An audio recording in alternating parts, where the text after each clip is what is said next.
साल तक मनुष्य अपने जीवन को सही जीता है। खूब खाता, आराम से बचता, खूब टिंटिंग पेंटिंग, सब चकाचक कपड़े मपड़े, सब जोरदार, रकम मकम सब पहने, खूब अच्छा लगे। क्योंकि 40 वर्ष की जिंदगी तुम्हारी है तो 40 साल तक मनुष्य अपने जीवन को सही जीता है। 40 के बाद किसकी लगी? जम के बोलो, गधे की। तो 40 से 60 तक मनुष्य गधे जैसा बोझड़ होता है। बच्चों को बड़ा करना है, शादी करना है, मायरा भरना है, परिवार को पालना है, तो बोझा ढोरा। जैसे गधा बोझा नहीं ढोता, जैसे 60 तक बोझा ढोया। 60 के बाद उम्र किसकी लगी? कुत्ता की। जब 80 की उम्र में आता है तो कुत्ते को दरवाजे पे रखा जाता है। जब तुम्हारी 80 की उम्र होगी तो घर के लोग कुर्सी डाल के खटिया पलंग दरवाजे के पास हॉल में बिठा देंगे, वहीं बैठे, और रोटी भी दरवाजे के पास, चाय भी दरवाजे के पास, क्योंकि कुत्ते को अंदर परमिशन नहीं है। और कोई भी मिलने आया तो वहीं से चिल्लाया, वहीं से आवाज लगाया, क्योंकि कुत्ते की उम्र लगी है, वहीं से। अब कुत्ते के बाद में 80 के बाद 80 से 100 उल्लू की। डॉक्टर साहब क्या गए? डॉक्टर साहब मुझे रात में नींद नहीं आती। डॉक्टर साहब ने टेबलेट दे दी, नींद की गोली दे दी, डॉक्टर साहब ने इंजेक्शन लगा दिया। कितने भी अच्छे अच्छे डॉक्टर को दिखा लेना, पर 80 से 100 साल की जब उम्र होगी, डॉक्टर को क्या मालूम कि किसकी लग गई। शिव महापुराण कहती है 80 से 100 में कितनी भी दवाई खाओ, कितने भी इंजेक्शन लगवाओ, पर रात्रि को नींद नहीं आएगी। गोली खा भी लोगे तो रात के 1:30-2 बजे तक चकाचक सोएगी, 2 बजे के बाद उल्लू जैसी बैठी रहेगी। 2 बजे के बाद कितना भी खाओ, कितनी भी दवाई खाओ, कितने भी अच्छे डॉक्टर को दिखाओ, पर 80 से 100 में जाग रही। आधी रात को जाके बहू के मम्मी सो नहीं रही, आई सोई नहीं, आई के मारे नींद ही नहीं आई। अब इसके कौन समझाए? उल्लू की लगी, कौन समझाए इसके? 80 से 100। अपन तो सब कथा छोड़ो, अपन अपनी कथा पे आप चलो। महाराज तो जो बहुत दूर रहती है ना वो अच्छी लगती है, जो पास में रह रही है दूर के ढोल सुहावा श्रेष्ठ नहीं। भागवत ज्ञान गंगा यज्ञ समिति वालों, काय श्रेणी की कथा 10-15 मिनट ज्यादा हो जाए तो कोई दिक्कत तो ना है? हाँ, क्या विचार है तुम्हारा? नहीं, अगर खाना हो तो मैं तुम अक्षतम किस्म कर दूं, मारे कहीं मिर्ची का ठेसा तैयार अपने कहीं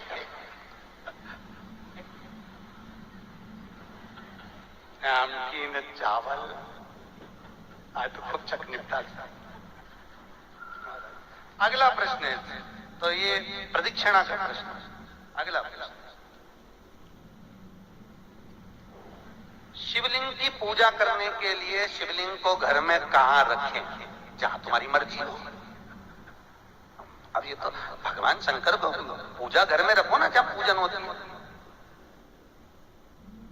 जहां देवता बैठा रखो।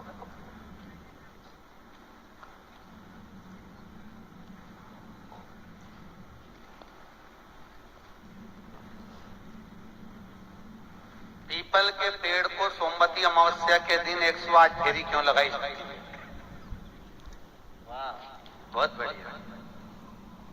हमने तो नहीं की कि लगाओ, अब तुम्हारा मन है 108 लगाने का। याद रखना, पीपल के वृक्ष की परिक्रमा करने से आंवले के वृक्ष की परिक्रमा करने से लक्ष्मी बढ़ती है। याद रखिए, तुलसी की परिक्रमा करने से सौभाग्य बढ़ता है।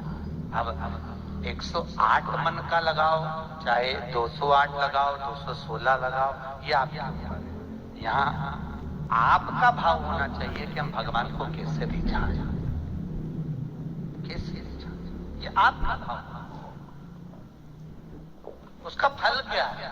तो उसका फल वैभव प्राप्ति का है, धन प्राप्ति का, यश प्राप्ति का। आप जितनी लगा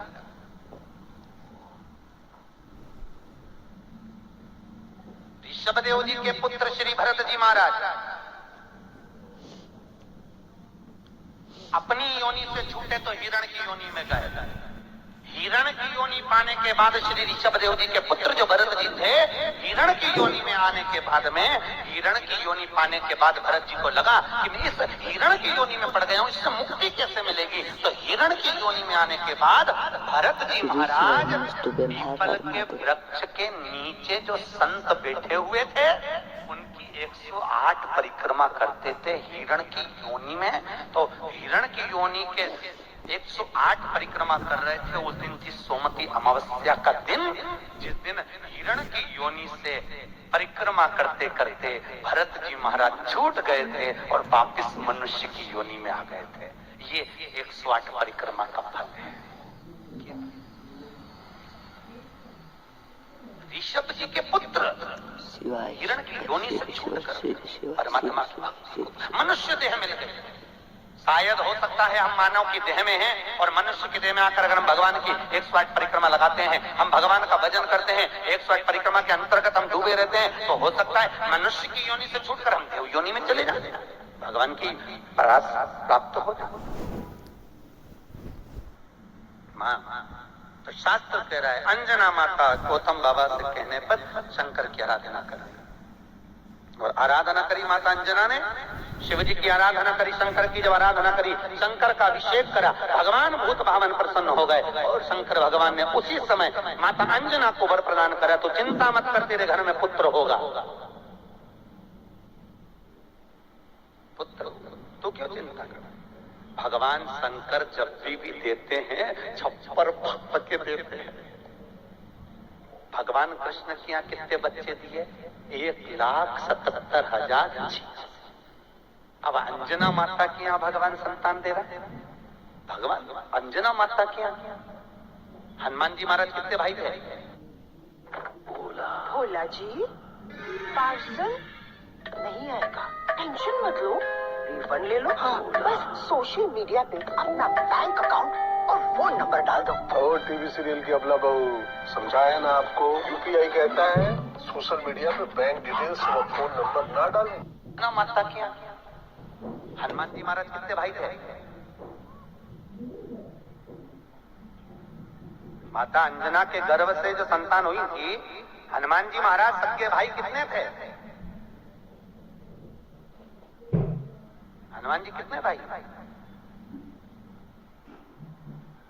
अरे बोलो तो सही, हनुमान जी भाई कितने हैं? सगे भाई कितने हैं हनुमान जी महाराज?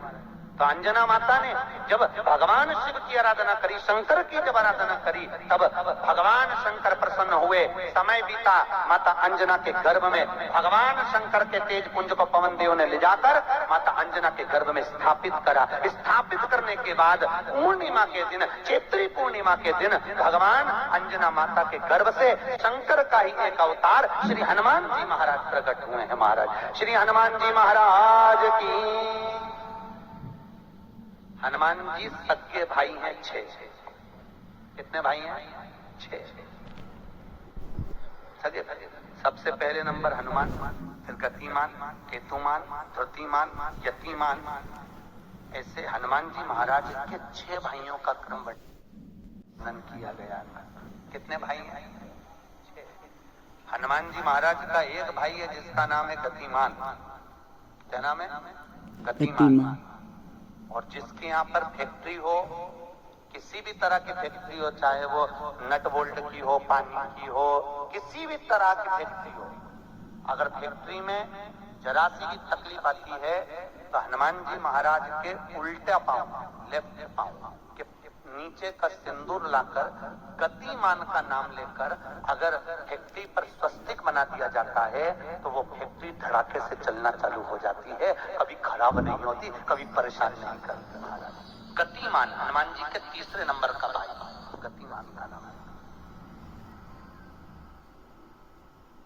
ये जो राजनेता होते हैं ना, जब चुनाव लड़ने के लिए जाते हैं और उन्हें विजय प्राप्त करना है तो विजय पाने के लिए वो एक ही काम करते हैं। हनुमान जी के 3 नंबर का भाई गतिमान, उस गतिमान के नाम से जो व्यक्ति युद्ध करने के लिए जा रहा है या विजय पाने के लिए जा रहा है, अपने बराबर का लच्छा जानते हो, नाड़ा मोली, उसको नाप कर गतिमान के नाम से लपेट कर हनुमान जी के मंदिर में रख देता है और उस मोली को फिर अपने हाथ पर बांध लेता है, तो वो हार नहीं सकता, विजय ही प्राप्त करेगा। गतिमान का इतना प्रभाव है कुछ नहीं। गतिमान है, वो नीचे नहीं गिरते, उसकी प्रखर गतिमान। श्री हनुमान जी महाराज का प्राकट्य हुआ, अंजना माता के गर्भ से श्री हनुमान जी महाराज प्रकट हुए। पवन तनय संकट हरन मंगल मूर्त रूप, राम लखन सीता सहित हृदय बसौ। श्री हनुमान जी महाराज प्रकट हुए। देवताओं ने पुष्पों की वृष्टि करी, गंधर्व गान करे, अप्सरा नृत्य करे, चारों तरफ सुख समाहित हुआ। श्री हनुमान जी महाराज की, हनुमान जी महाराज प्रबल। रावण को मारने में सबसे ज्यादा सहयोग किसने करा था? हर जम के तो बोलो, हनुमान जी। पूरी पृथ्वी पर सबसे ज्यादा मंदिर किसके हैं? बोलो तो हनुमान के। अपने करमाला में तुम गिनना, अगली बार आऊंगा तो पूछूंगा।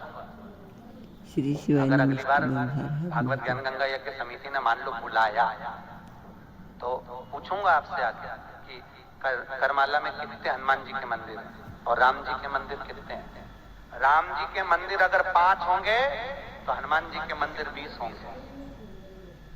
हर जगह पर हनुमान मिल जाएंगे, हर जगह, कहीं पीपल के नीचे, कहीं कहीं बैठे हुए, कहीं कहीं बैठे, हनुमान ही हनुमान, ढेर सारे हनुमान। आखिर हनुमान जी के मंदिर ज्यादा, राम जी के मंदिर कम क्यों?